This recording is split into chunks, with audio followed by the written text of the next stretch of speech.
Friday nights in Hollywood, California make the Walk of Fame look like an amusement park midway, built for adults.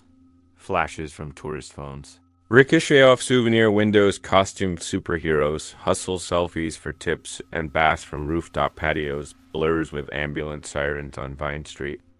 I had lived in Los Angeles barely 6 weeks when my college friend Rachel flew in from Portland to celebrate her promotion. Her coworker Jasmine tagged along, and Jasmine invited a local cousin named Trevor, who claimed to know every happy hour loophole on Hollywood Boulevard. 4 people, 0 strangers, safe enough for a first deep dive into LUT. We began at the Frolic Room beside the Pantages Theater neon martini glass, glowing like a promise. Inside, red leather booths crowded under caricature murals, and the jukebox rotated Sam Cooke into 9-inch nails without apology. Trevor bought the first round, gin gimlets served in squat tumblers, chilled to sleep. I covered my glass between sips, habit born from too many campus safety workshops. Rachel teased but mirrored the move. An hour passed, drinks refreshed. The bartender popped each cocktail from the shaker in full view. Confidence settled. Near 9:30, Trevor insisted the real party sat 2 blocks west at Dragonfly West, a retro warehouse where his friend DJ DA Synthwave sat. The walk down Hollywood Boulevard felt choreographed. Couples spilled from dessert shops. Tour groups herded past Elodie carts. Night felt less like danger and more like a movie extra gig. We curved onto a side street lined by stucco apartments and cracked palms, reaching Dragonfly's brick and steel front just before the cover charge jumped. Inside, walls pulsed purple. A neon dragon skeleton coiled above. Entry staff stamped our wrists with glow-in-the-dark ink and handed each of us a sealed plastic pouch containing what they called a dragon egg. A frozen vodka pouch meant to thaw into a slushie by the time you finished your first drink. Creative, but single-use plastic felt sketchy. I pocketed mine. Rachel ripped hers open immediately, letting the block melt in her cup. Trevor waved at a woman behind the booth, apparently his DJ friend Solisle, and disappeared backstage after promising discounted shots. Jasmine, who owned a vintage film camera, wandered off hunting cyberpunk portraits in the laser haze. That left Rachel and me guarding stools near a wall art installation of flickering CRT televisions. 2/3 into Rachel's neon margarita, she paused, tongue pressing roof of mouth. The drink tasted unusually sweet halfway down, she said. I asked if she'd left it unattended. She pointed to the bar top, 10 seconds max, while she filmed a slow-motion clip of strobe lights for Instagram. Small window, yet enough. Rachel's pupils dilated under the blacklight rope bulbs. Sweat beaded across her brow, though the venue, blasted Arctic. I decided air was required. We texted Jasmine and Trevor, but no data in the bowels of the warehouse. Only one unreliable bar at 4G. I guided Rachel toward the courtyard exit. Leaning railside, she swayed like a loose signpost.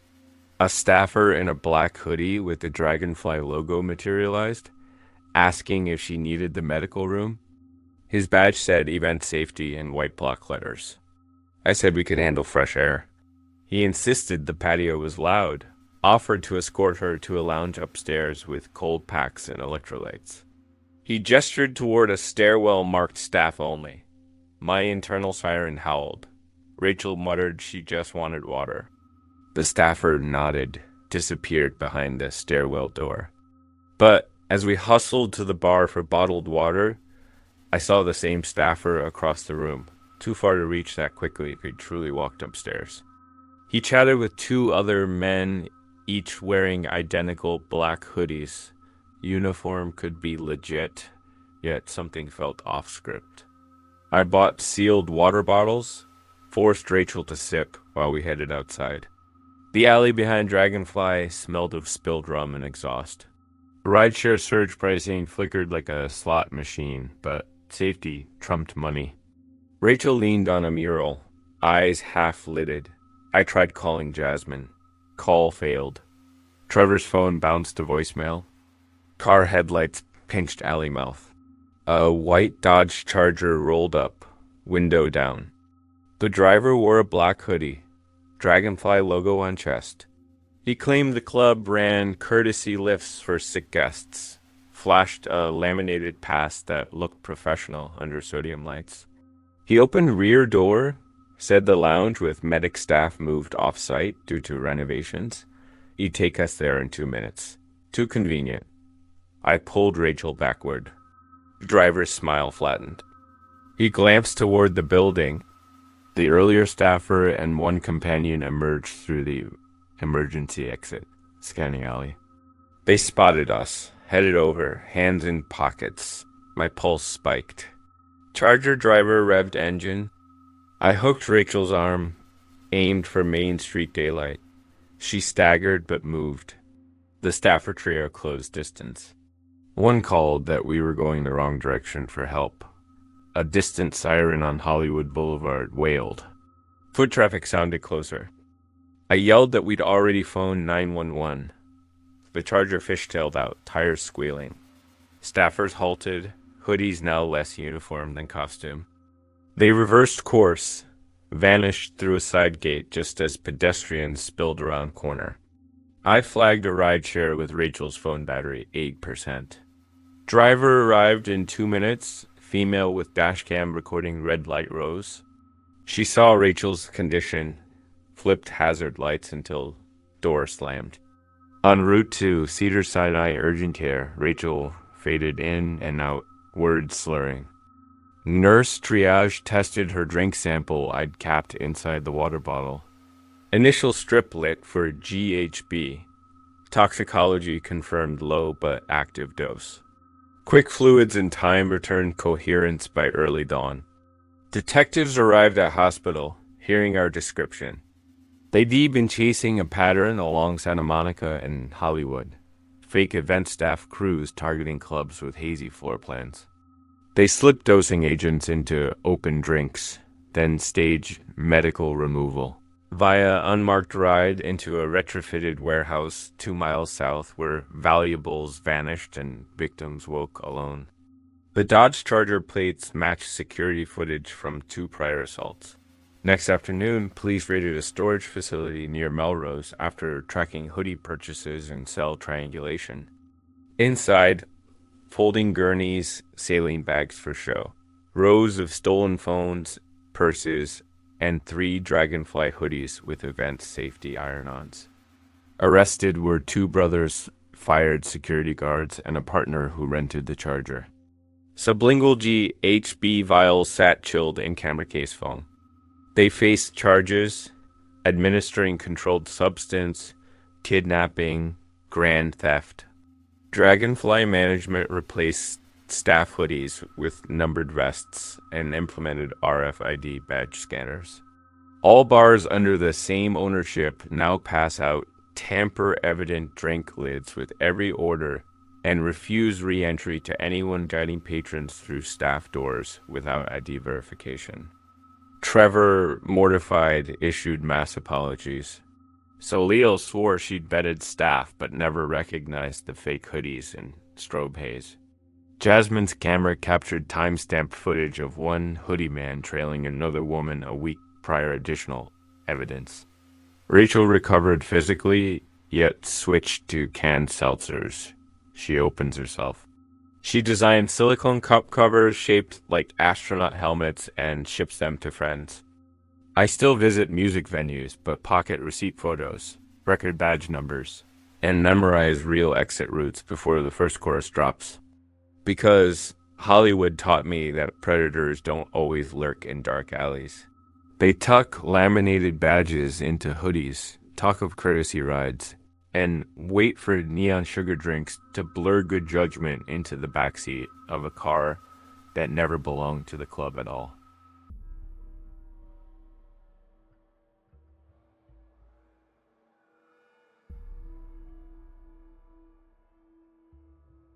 Hair of the Dog on Orchard Street is the kind of Lower East Side bar where the floor stays sticky even after opening.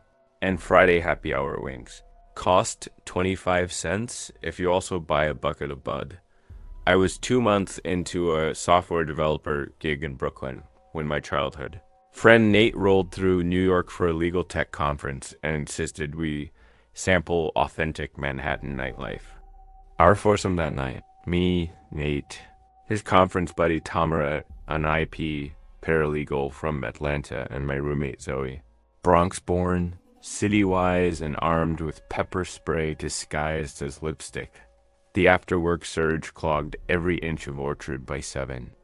A bouncer in Mets cap checked IDs and slapped fluorescent orange wristbands on us, then waved us into noise thick enough to vibrate ribs.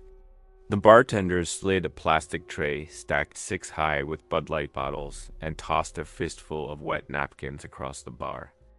Zoe wrinkled her nose, bought herself a canned hard seltzer, cracked it, and kept her thumb pressed over the opening between sips. I mirrored the habit too many Reddit threads about sly syringe taps in crowded venues. For the first hour, we claimed a corner bench between 2 televisions looping college basketball. Wings disappeared, buds foamed. Conversation turned louder as the bar's music shifted from 90s out-rock to thumping dance remixes. Around 9, Tamara announced she wanted a proper cocktail and spotted a chalkboard behind the bar advertising frozen margaritas. Nate offered to fetch the round while we guarded coats. 10 minutes later, he returned with 4 Day-Glow green plastic cups crowned by upside down mini Coronas, the trendy Coronerita. He swore he'd watch the bartender pour and garnish. Still, Zoe lifted every cup to eye level before handing them out. Mine seemed fine. No film, no perfume smell, no floating flecks. I took 3 pulls, sugar flood followed by tequila warmth. An hour later, I felt sweatier than the crowd justified. The LED bar signs blurred. Nate's voice echoed from a tunnel. I chalked it up to not eating since lunch, but then Tamara gripped my arm, whispered that she felt wonky, and nodded toward her untouched half margarita. Zoe leaned close. Tamara's pupils were wide dark saucers, gloss coating her stare. Nate frowned, said his own drink tasted sweeter near the end. Decision registered quick between brain fog pulses. Get outside air, find water and bright lights. Zoe corked her seltzer with a coaster, slung Tamara's bag over her shoulder, and shoulder plowed us toward the exit. Street humidity hit like soup, but vision steadied. We staggered 50 paces north to the 7-Eleven on Stanton, bought 3 Poland Spring bottles.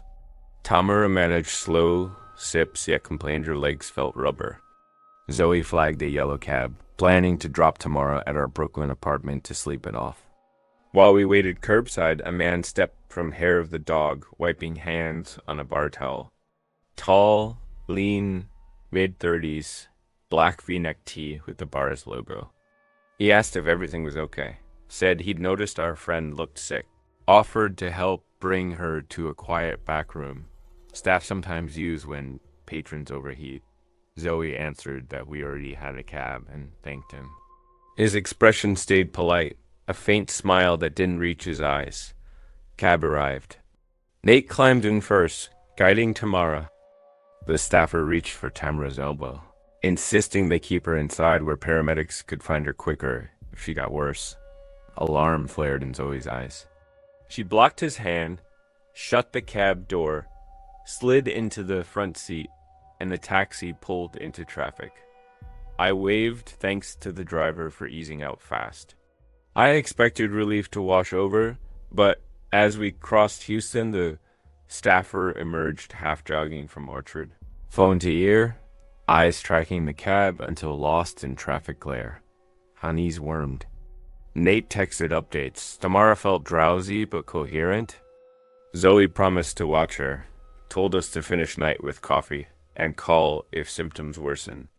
Nate and I half agreed, more out of inertia than desire. He suggested Williamsburg to L train stops and cheaper drinks. I wanted fresh oxygen more than liquor, so we walked west toward the Grand Street L entrance. My head still fogged, though water helped.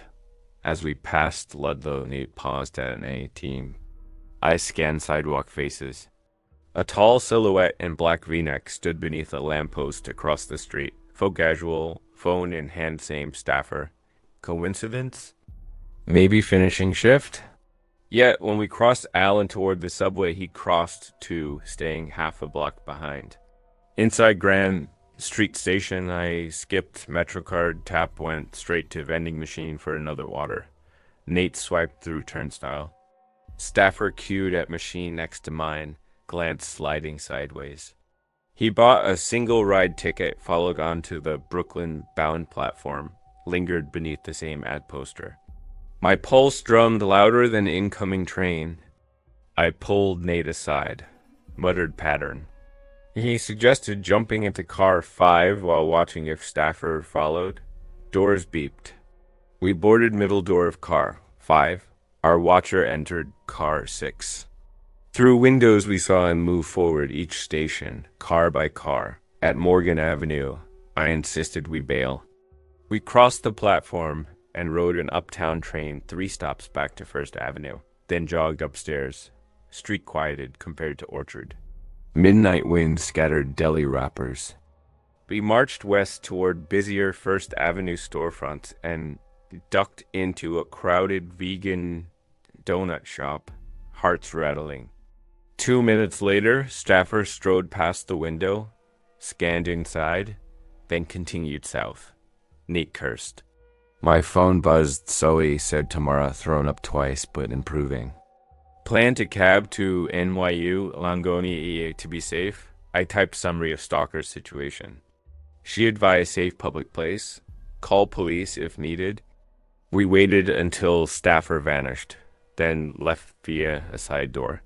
Caught an N15 bus down first.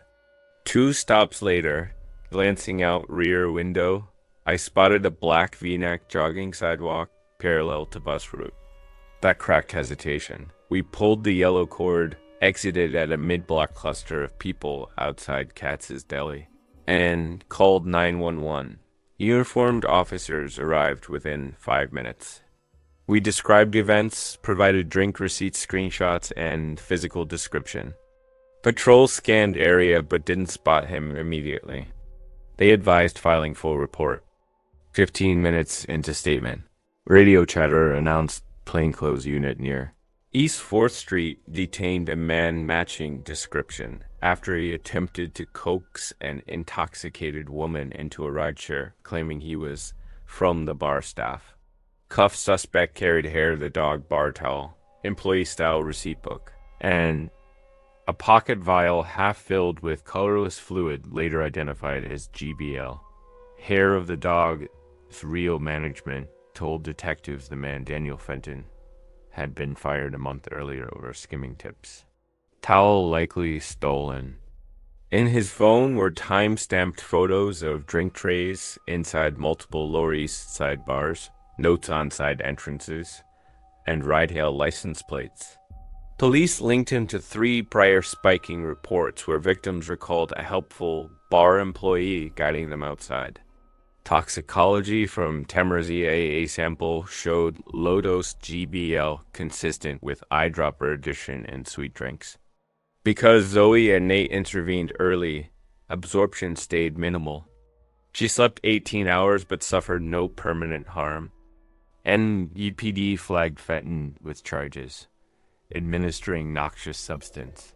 Attempted kidnapping. Stalking. Judge set high bail citing predatory pattern. Hair of the dog replaced open buckets and switched to lids with tamper seals. Bartenders now discard any unattended drink left over 2 minutes. The Bar Association launched Eyes on Your Drink posters across Lower East Side venues. Nate's conference brainstorm replaced evening mixers with coffee meetups, joke calling them spill-proof sessions. Zoe carries portable test strips clipped inside lipstick case. I still cross Manhattan for cheap wings, but I gripped cups like lifelines and tallied footsteps behind me. Because King Street, Bourbon Street, Orchard Street, doesn't matter. Every city has a predator ready to wear a logo, offer a ride, and follow 2 blocks behind. Until a bus window, a phone flashlight, or a Bardwell in police custody rips the neon mask away.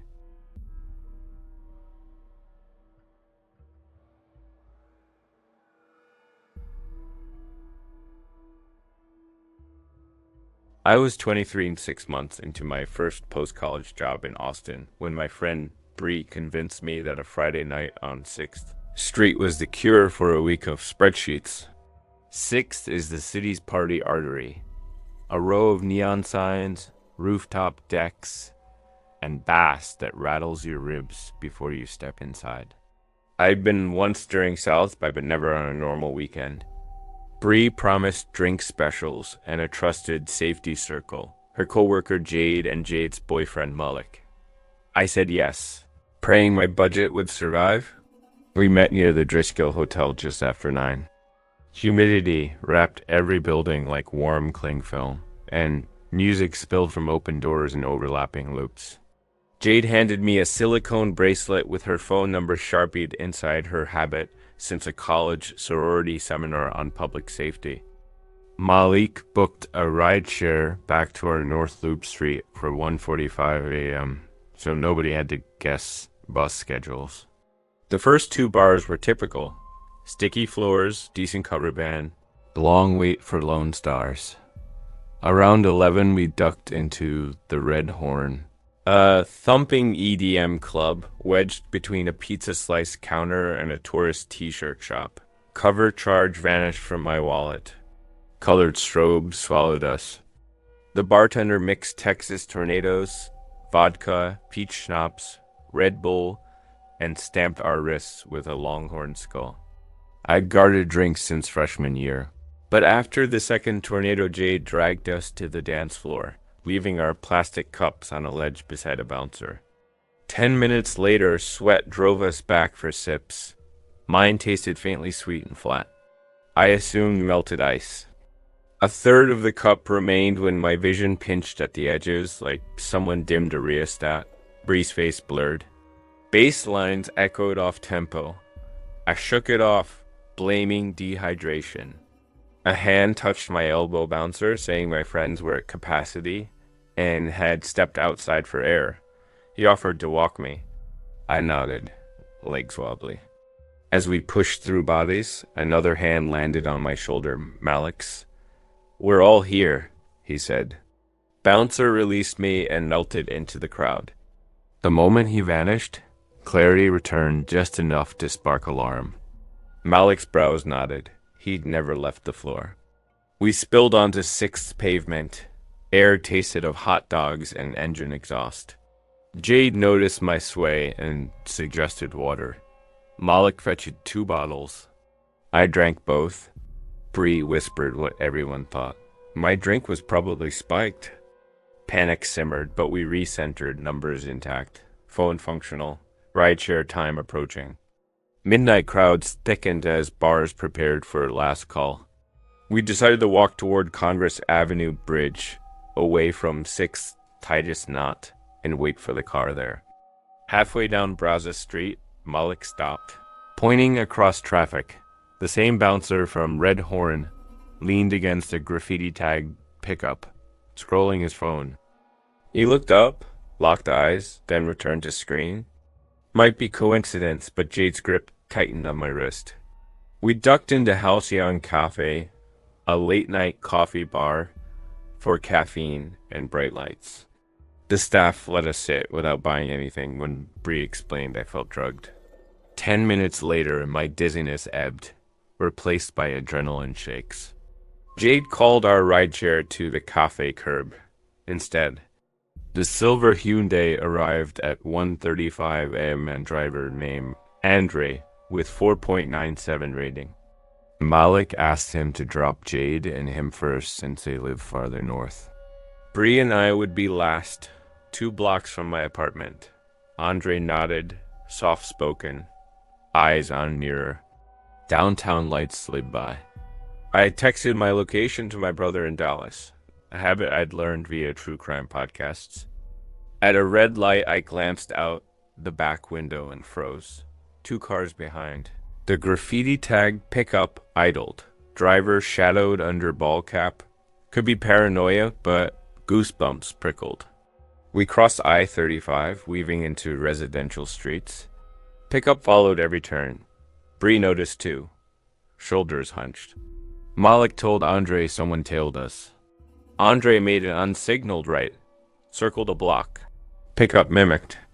He muttered something in French, then punched destination change on his App Austin Police Department substation on Springdale Road, 3 minutes away.